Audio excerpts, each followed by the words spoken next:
Hello friends, welcome है हमारे इस यूट्यूब चैनल पे। तो आज के इस वीडियो में हम लोग पढ़ने वाले हैं फिजिक्स का एक चैप्टर है प्रकाश का परावर्तन तथा अपवर्तन। तो इस चैप्टर से हम लोग कवर करेंगे लघु उत्तरीय प्रश्न यानी कि सब्जेक्टिव क्वेश्चंस। ठीक है, तो वीडियो को शुरू से लेकर के आप लोग अंतिम तक देखिएगा और वीडियो को स्किप मत कीजिएगा, नहीं तो आप लोगों को क्वेश्चन समझ में नहीं आ पाएगा। ठीक है, चलिए वीडियो को स्टार्ट करते हैं। पहला क्वेश्चन है दोस्तों कि पेरिस्कोप किसे कहते हैं, इसका क्या उपयोग है। ठीक है, पहला क्वेश्चन है कि पेरिस्कोप किसे कहते हैं और इसके क्या उपयोग है। ठीक है, तो आइए इसका उत्तर हम लोग जानते हैं। इसका उत्तर है दोस्तों कि पेरिस्कोप एक यंत्र है। ठीक है, पेरिस्कोप एक यंत्र है जिसके द्वारा हम अपने में छिपी हुई वस्तुओं को देख सकते हैं। ठीक है, सैनिक खाइयों में छिपकर मैदानों पहाड़ों को देख सकते हैं और पनडुब्बियों में बैठे सैनिकों समुद्र तल का पर्यवेक्षण कर सकते हैं। ठीक है, तो किसी धुंध वाले दिन अवरक्त फोटोग्राफी भी इसकी सहायता से की जा सकती है। ठीक है, पेरिस्कोप समतल दर्पणों की सहायता से बनाए जा सकते हैं जो प्रकाश के परावर्तन सिद्धांत पर कार्य करते हैं। उच्च कोटि के पेरिस्कोप में प्रिज्मों का प्रयोग किया जाता है। ठीक है, तो ये पहले क्वेश्चन का हमारा आंसर था, पेरिस्कोप किसे कहते हैं और इसके क्या उपयोग है। तो आप लोग समझ चुके होंगे कि इसके क्या उपयोग है। तो इसके उपयोग है कि पनडुब्बियों में बैठे सैनिकों समुद्र तल का पर्यवेक्षण कर सकते हैं। सेकंड नंबर क्वेश्चन है कि समतल दर्पण में बनने वाले प्रतिबिंब की विशेषताएं लिखिए। तो दोस्तों समतल दर्पण में बनने वाले प्रतिबिंब की विशेषताएं लिखिए। आइए इसका उत्तर जानते हैं। ठीक है, इसका उत्तर है कि समतल दर्पण में सामने जितनी दूरी पर कोई वस्तु हो उसका बिंब उतना ही पीछे बनता है। यानी कि समतल दर्पण के सामने जितनी दूरी पर कोई वस्तु हो उसका बिंब उतना ही पीछे बनता है। समतल दर्पण में किसी वस्तु के पूरे बिंब को देखने के लिए दर्पण का आकार में उससे आधा होना आवश्यक होता है। तो ये हमारे समतल दर्पण में बनने वाले प्रतिबिंब की विशेषताएं थी। ठीक है, 3 नंबर क्वेश्चन है कि दोस्तों अवतल दर्पण के उपयोग लिखिए। अवतल दर्पण के उपयोग लिखिए। तो सबसे पहले उत्तर जान लेते हैं कि अवतल दर्पण के निम्न उपयोग हैं। पहला उपयोग है कि बड़े आकार के अवतल दर्पणों का प्रयोग और ऊर्जा के लिए किया जाता है। ठीक है, और दूसरा उपयोग है कि इनका प्रयोग वाहनों के headlights, lamp, search light, torch आदि बनाने में किया जाता है। और तीसरा उपयोग है कि शेविंग दर्पणों को बनाने में इनको प्रयोग किया जाता है। शेविंग यानी कि दाढ़ी बनाने वाले दर्पणों के या फिर बाल बनाने वाले जो सैलून में होते हैं दर्पण, वैसे दर्पणों में। और चौथा उपयोग है कि दंत चिकित्सक तथा विशेष यज्ञ रोगी का परीक्षण करने के लिए इनका प्रयोग किया जाता है अवतल दर्पण का। 4 नंबर क्वेश्चन है कि प्रकाश का अपवर्तन क्या है, इसके नियमों को लिखें। तो दोस्तों प्रकाश के अपवर्तन के 2 नियम है। ठीक है, प्रकाश के अपवर्तन के 2 नियम है। कौन कौन से? पहला नियम है कि आपतित किरण, अपवर्तित किरण तथा आपतन बिंदु पर अभिलंब तीनों एक ही तल में होते हैं।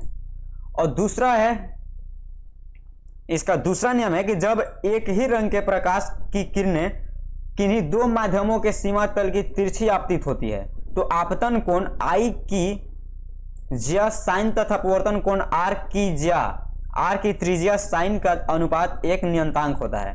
इस नियम के स्नेल का नियम भी कहते हैं। 5 नंबर क्वेश्चन है कि उत्तल लेंस के 2 उपयोग बताएं। तो दोस्तों उत्तल लेंस के 2 उपयोग बताएं। उत्तल लेंस के 2 उपयोग इस प्रकार हैं, देखिए कैसे। पहला उपयोग है कि नेत्र से दूरदृष्टि दोष को सुधारने में, और दूसरा उपयोग है कि छपाई के छोटे छोटे अक्षरों को पढ़ने में होता है। ठीक है, 6 नंबर क्वेश्चन है कि प्रकाश के परावर्तन किसे कहते हैं, इसके नियमों को लिखें।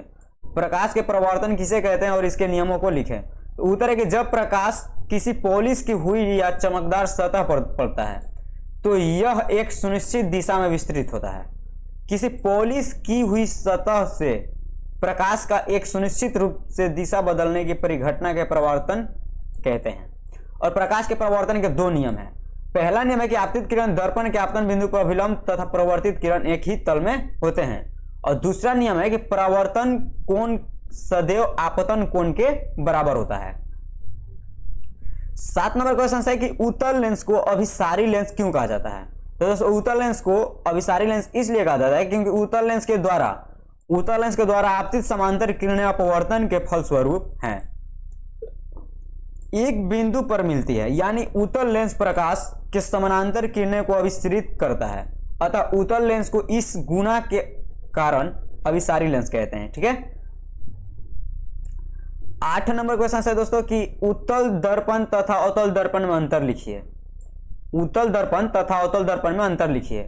तो दोस्तों उत्तल दर्पण तथा अवतल दर्पण में अगर कभी आप लोगों को एग्जाम में लिखना होगा तो इस प्रकार लिखिएगा। ठीक है, 2 कॉलम बना लीजिएगा, एक तरफ अवतल दर्पण लिख लीजिएगा और एक तरफ उत्तल दर्पण। तो हमारे अवतल दर्पण में आ जाते हैं कि इसमें परावर्तन करने वाला चमकीला तल अंदर धंसा होता है, ठीक है। और वही हमारे साइड में यानी कि उत्तल दर्पण में वो हो जाएगा कि इसमें परावर्तन करने वाला चमकीला तल बाहर उभरा हुआ होता है। तो दोस्तों ये आप लोग एक याद कर लीजिएगा, तो इसके विपरीत कर दीजिएगा, ठीक है। तो दूसरा है हमारे अवतल दर्पण में कि इसमें वास्तविक और आभासी दोनों प्रकार के प्रतिबिंब बनते हैं। और उत्तल दर्पण में कि इसमें आभासी प्रतिबिंब बनता है, सिर्फ आभासी प्रतिबिंब। 3 नंबर में है अवतल दर्पण के तीसरा है कि इसमें प्रतिबिंब उल्टा और सीधा दोनों बनते हैं। और उत्तल दर्पण में है कि इसमें सीधा प्रतिबिंब बनता है।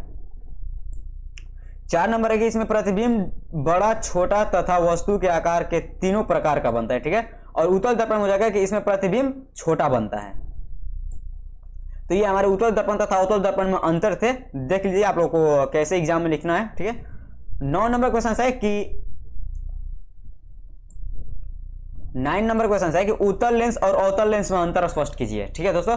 तो उत्तल लेंस और अवतल लेंस में अंतर स्पष्ट कीजिए। तो जैसे कि हम 2 कॉलम ले लिए हैं, वैसे आप लोग एग्जाम में 2 कॉलम खींच लीजिएगा, एक तरफ उत्तल लेंस और एक तरफ अवतल लेंस।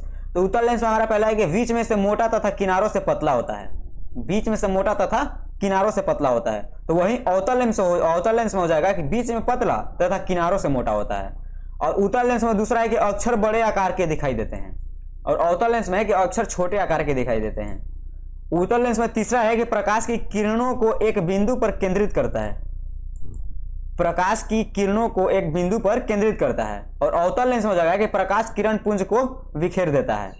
चौथा है उत्तल लेंस में कि वस्तु का प्रतिबिंब वास्तविक, आभासी तथा उल्टा बनता है, ठीक है। और अवतल लेंस में है चौथा कि वस्तु का प्रतिबिंब आभासी तथा सीधा बनता है। उत्तल लेंस में है 6 नंबर, उत्तल लेंस में 6 नंबर नहीं 5 नंबर कि लेंस को बाईं तरफ हिलाए तो प्रतिबिंब दाईं तरफ गति करता है। और वहीं अवतल लेंस में 5 नंबर है कि लेंस को बाईं तरफ हिलाए तो प्रतिबिंब भी बाईं तरफ हटेगा। 9 नंबर में उत्तल लेंस में है 6 नंबर कि इसकी फोकस दूरी धनात्मक होती है। और वहीं अवतल लेंस में हो जाएगा कि इसकी फोकस दूरी ऋणात्मक होती है। 10 नंबर क्वेश्चन है कि वास्तविक तथा आभासी प्रतिबिंब में अंतर क्या है। वास्तविक तथा आभासी प्रतिबिंब में अंतर क्या है। तो दोस्तों वास्तविक प्रतिबिंब में अंतर है कि पहला हो जाएगा कि वास्तविक प्रतिबिंब को पर्दे पर प्राप्त किया जा सकता है। और आभासी प्रतिबिंब में है पहला कि आभासी प्रतिबिंब को पर्दे पर प्राप्त नहीं किया जा सकता है। वास्तविक प्रतिबिंब में दूसरा है कि वास्तविक प्रतिबिंब सदैव उल्टे होते हैं, ठीक है। और आभासी प्रतिबिंब में है दूसरा कि आभासी प्रतिबिंब सदैव सीधे होते हैं। वास्तविक प्रतिबिंब में तीसरा है कि वास्तविक प्रतिबिंब दर्पण के आगे बनता है। और आभासी प्रतिबिंब में तीसरा है कि आभासी प्रतिबिंब दर्पण के पीछे बनता है। यानी कि एक हम लोग याद कर लेंगे तो इसके विपरीत सदैव इसके विपरीत हम लोग कर देंगे आभासी प्रतिबिंब का कोई भी अंतर लिखने के लिए, ठीक है। तो आप लोग अगर 10 क्वेश्चंस देख चुके हैं अति लघु उत्तरीय प्रश्न का तो कमेंट में जरूर बताइएगा। और हाँ, जल्द ही चैप्टर 2 का वीडियो अपलोड करेंगे, अगर आप लोग कमेंट कीजिएगा तो।